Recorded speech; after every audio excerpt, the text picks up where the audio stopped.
लंबा धागा और लंबी जुबान हमेशा समस्या पैदा करती हैं, इसलिए लंबी जुबान को समेटकर और धागे को लपेट कर रखना चाहिए। नमस्कार दोस्तों, मैं ज्योतिष आचार्य वासुदेव मिश्रा आपका अपने चैनल मिरेकल ऑफ एस्ट्रोलॉजी में हार्दिक स्वागत करता हूं। दोस्तों, आज का यह ज्योतिष का कार्यक्रम आप लोगों के लिए यानी कि मीन राशि वालों के लिए बेहद ही ज़्यादा खास और विशेष कार्यक्रम साबित होने वाला है। जी हाँ, आज हम बात करेंगे भुवन भास्कर सूर्य के राशि परिवर्तन प्रभाव के बारे में। सम्राट सूर्य अपनी वर्तमान शत्रु राशि यानी कि शनिदेव की मूल त्रिकोण राशि कुंभ राशि को छोड़ अपने परम मित्र देवगुरु बृहस्पति की साधारण जलीय राशि मीन राशि में प्रवेश कर चुके हैं। कब? तो 14 मार्च 2024 की दोपहर 12:40 पर और आने वाले 14 अप्रैल 2024 की शाम तक इसी मीन राशि में गोचर करते हुए आपको प्रभावित करेंगे। उसके बाद 14 अप्रैल को पुनः राशि परिवर्तन करके अपनी उच्च राशि यानी कि सेनापति मंगल की मूल त्रिकोण राशि मेष राशि में गोचर कर जाएंगे। तो ऐसे में पूरे विस्तार के साथ एक एक टॉपिक पर बात करेंगे कि किस प्रकार से सम्राट सूर्य अपने परम मित्र देवगुरु बृहस्पति की साधारण जलीय राशि में गोचर करते हुए आपको प्रभावित करेंगे। जी हाँ, इस गोचर काल के दौरान आपके जीवन में कौन कौन से बड़े परिवर्तन हो सकते हैं, किन किन क्षेत्रों से विशेष तौर पर आपको लाभ की प्राप्ति होगी, कौन कौन सी सावधानी आपको बरतने की आवश्यकता होगी, आपकी शिक्षा, आपका स्वास्थ्य कैसा रहेगा, आपकी लव लाइफ, आपकी मैरिड लाइफ, आपका पारिवारिक जीवन कैसा रहेगा, भाग्य, करियर, बिजनेस, व्यापार और फाइनेंस के दृष्टिकोण से भुवन भास्कर सूर्य के इस राशि परिवर्तन को आपके लिए कितना फायदेमंद कहा जा सकता है। साथ ही साथ सूर्य के इस राशि परिवर्तन प्रभाव को अपने लिए और ज़्यादा श्रेष्ठ परिणाम प्रदायक बनाने के लिए कौन सा उपाय आपको करना चाहिए, इन तमाम प्रकार के प्रश्नों के उत्तर आज के इस ज्योतिष के कार्यक्रम में आपको बताने वाले हैं। इसलिए आज के इस कार्यक्रम को बिना मिस किए अंत तक देखने का प्रयास कीजिए। और अगर आप अपनी जन्म कुंडली पर हमसे परामर्श लेना चाहते हैं तो डिस्क्रिप्शन बॉक्स में और वीडियो में आपको हमारा कॉन्टैक्ट नंबर मिल जाएगा, जहां से आप या तो व्हाट्सएप के माध्यम से या फिर डायरेक्ट फ़ोन कॉल के थ्रू अपॉइंटमेंट लेकर अपनी जन्म कुंडली का विस्तार पूर्वक विश्लेषण करवा सकते हैं। देखिए, जब भी कोई ग्रह अपनी उच्च राशि में गोचर करता है तो वह अपना श्रेष्ठ और बेहतर परिणाम प्रदान करता है। ठीक उसी प्रकार से जब भी कोई ग्रह उच्च अभिलाषी होकर के गोचर करता है तो भी वह अपना श्रेष्ठ और बेहतर परिणाम प्रदान करने के लिए बाध्य होता है। उच्च अभिलाषी ग्रह यह क्या बला होती है? तो देखिए, जब भी कोई ग्रह जिस राशि में उच्च का होता है उस राशि से ठीक पहले की राशि में गोचर करता है तो उसे उच्च अभिलाषी ग्रह कहा जाता है। यहाँ पर सम्राट सूर्य मीन राशि में उच्च अभिलाषी होकर के गोचर करेंगे। क्योंकि सम्राट सूर्य मेष राशि में उच्च के होते हैं। फलतः मीन राशि मेष राशि से जस्ट पहले की राशि है, इसलिए राजा सूर्य को मीन राशि में उच्च अभिलाषी माना जाता है।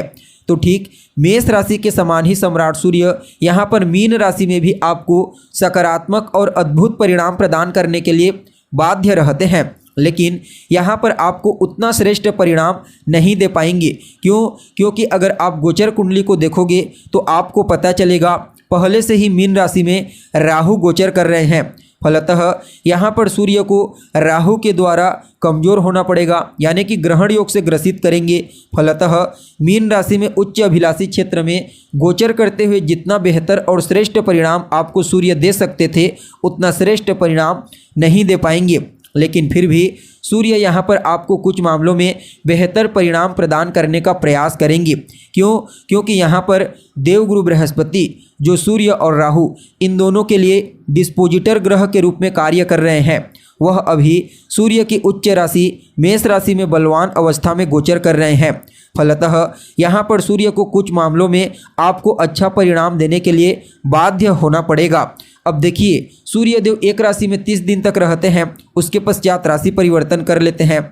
लेकिन अगर आप देखोगे तो जब बलवान अवस्था में होते हैं तो 1 महीने में ही मान सम्मान, पद, प्रतिष्ठा और प्रसिद्धि प्रदान कर देते हैं, इसलिए इनका गोचर बेहद ही महत्वपूर्ण होता है। जी हाँ, अब देखा जाए तो आप लोगों के लिए यानी कि मीन राशि वालों के लिए यह गोचर आपकी राशि के ऊपर ही हुआ है। जी हाँ, यहाँ पर सूर्य आपके लिए षष्ठेश यानी कि आपके छठे भाव के स्वामी बन के आपकी राशि के ऊपर राहु के साथ युति बना करके गोचर करेंगे। तो ऐसे में आप सभी मीन राशि वालों के लिए भी सूर्य का यह गोचर उतना अनुकूल नहीं होगा। जी हाँ, इस गोचर काल के दौरान आपके जीवन में संघर्ष बढ़ने वाली है, परेशानियां बढ़ने वाली है।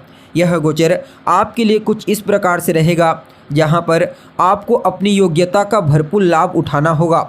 जी हाँ, आपकी जितनी योग्यता है उसके दम पर ही आपको काम करना है, दूसरों के भरोसे बिल्कुल भी नहीं बैठना है और जो भी कार्य आप कर रहे हैं उसे पुनर्विचार करके कीजिए। समय का सदुपयोग करना सीखिए। सूर्योदय के बाद तक मत सोइए। कार्य क्षेत्र में विचारों में कुछ निराशा उत्पन्न हो सकती है, तो थोड़ा सा सचेत रहने की आवश्यकता है। और यह गोचर आपकी सेहत के दृष्टिकोण से भी उतना अनुकूल नहीं कहा जा सकता, इसलिए आपको अपने स्वास्थ्य का विशेष ध्यान रखना है। जी हाँ, अपने खान पान रहन सहन का ध्यान रखना है।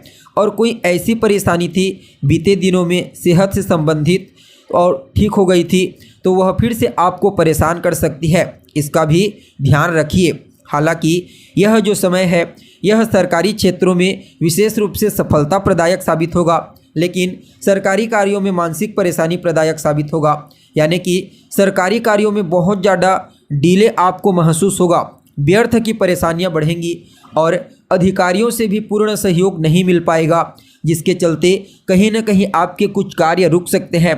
पिता के साथ भी तालमेल में कमी देखने को मिलेगी, उनकी तरफ से अनुकूल व्यवहार आपको देखने को नहीं मिलेगा और धन को लेकर के भी कुछ न कुछ चिंता बनी रहेगी। शत्रु पक्ष से भी आपको परेशानी मिलेगी, इसलिए आपको इन सभी क्षेत्रों को देखते हुए विशेष रूप से सावधानी बरतने की आवश्यकता है। खास करके इस गोचर काल के दौरान आपको अपने स्वास्थ्य का ध्यान रखना है। जी हाँ, इन छोटी छोटी चीज़ों का अगर आप ध्यान रखते हैं तो निश्चित तौर पर यह गोचर आपके लिए शांति से गुजर जाएगा, क्योंकि अभी वर्तमान समय में शनि की 7.5 की प्रथम ढैया आपकी राशि के ऊपर एक्टिव है। फलतः मानसिक परेशानी, कार्यों में रुकावट, चारों तरफ से सिर्फ निराशा ही निराशा, ऐसी चीज़ें अभी तक आपको देखने को मिल रही थी, लेकिन यह जो समय होगा उसमें कुछ न कुछ और वृद्धि कर देगा। इसलिए इस गोचर काल को आप इत्मीनान से बिल्कुल एक सामान्य जीवन की तरह व्यतीत कीजिए। कहीं न कहीं रोजाना सूर्यदेव को अर्घ्य प्रदान कीजिए। अर्घ्य देने वाले जल में लाल रंग का पुष्प डाल करके उन्हें अर्घ्य प्रदान करें। रोजाना आदित्य हृदय स्तोत्र का पाठ करें। अपने पिता का सम्मान कीजिए। सूर्योदय के बाद तक मत सोइए। रोजाना लाल चंदन का तिलक लगाइए। इसके अलावा रोजाना दशरथ कृत शनि स्तोत्र का पाठ कीजिए। इसके अलावा आपको गुरुवार के दिन केसर का तिलक और शनिवार और सोमवार के दिन 1 लोटा जल में 1 चुटकी सफ़ेद तिल और 1 चुटकी काला तिल मिला करके भगवान शिव के ऊपर या फिर शिवलिंग के ऊपर अर्पित करना है। अगर आप इन छोटे छोटे उपायों को इस गोचर काल के दौरान करते हैं तो निश्चित तौर पर जो भी परेशानियां आपको बताई गई है उनमें काफ़ी हद तक कटौती हो जाएगी। और एक बात, अगर आपकी जन्म कुंडली में ग्रहों की स्थिति मजबूत है, अभी वर्तमान समय में किसी अच्छे ग्रह की दशा अंतर्दशा चल रही है, तो उस कंडीशन में भी जो परेशानियां आपको बताई गई हैं इसमें काफ़ी हद तक कटौती हो जाएगी। यानी कि समस्याएं तो आएंगी लेकिन पता भी नहीं चलेगा और समस्याएं कहां चली गई यह भी आपको पता नहीं चलेगा। यानी कि कुल मिलाकर के समय सावधानी बरतने वाला है। अगर कुंडली में मजबूती स्थिति ग्रहों की है तो भी बरतें, नहीं है तो भी बरतें और उपाय को कीजिए। फिर भी इस समय को और ज़्यादा बेहतर बनाने के लिए उन उपाय को करना आवश्यक है आपको जिन्हें बताया गया है। तो दोस्तों, कैसी लगी आपको जानकारी?